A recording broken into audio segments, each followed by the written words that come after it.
right now, I think it's in a confusing state, right? So we know ftalks is kind of completing now 5 years, right? If I go back 5 years ago, it was already very exciting. And actually in 2021, we had like the best year ever in terms of funding, in terms of startups emerging, in terms of new hubs, new places to start to innovate as well, like Singapore, even more in Israel, in San Francisco. You guys started here as well, in São Paulo. So it was amazing 2021. And then we had the crisis, right?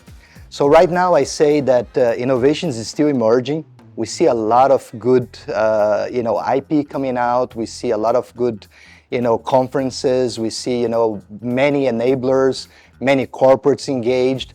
But of course, the amount of funds went down quite dramatically. So now we have this situation where there's still good quality because the food tech is more mature.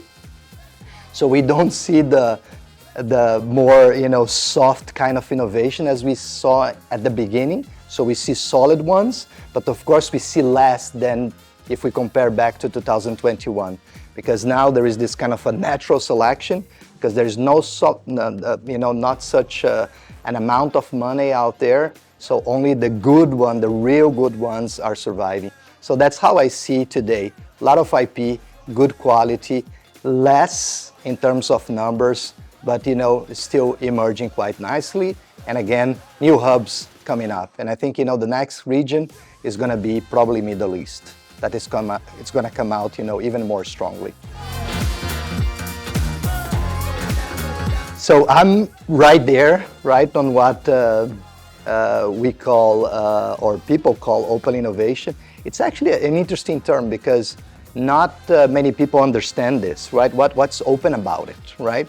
And the openness is about, when you go together and try to create IP together.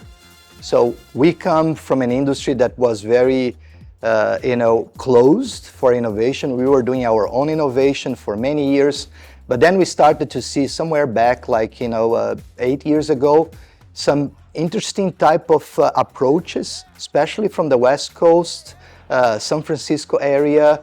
And we started to say, we have to be more like explorers and we have to work with others. We can't do everything by ourselves, and there are so many big issues that no one can do it alone. So this is when the open innovation emerged more strongly. How can we join forces to create great stuff?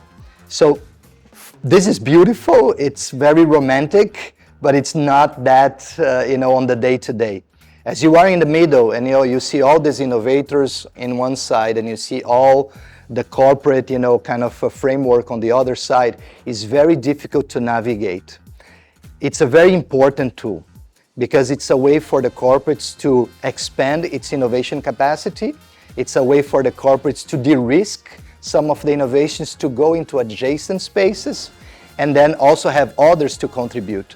But navigating this and making the right bets is not always easy. So that's why you need a lot of patience, you need a lot of networking, relationship skills. You have to be out there, you have to navigate in the two worlds. You don't or you can't leave the mothership completely, but you have to kind of, is there land out there? You go, check, come back, talk to the corporates, and then, you take the best ones to move them forward.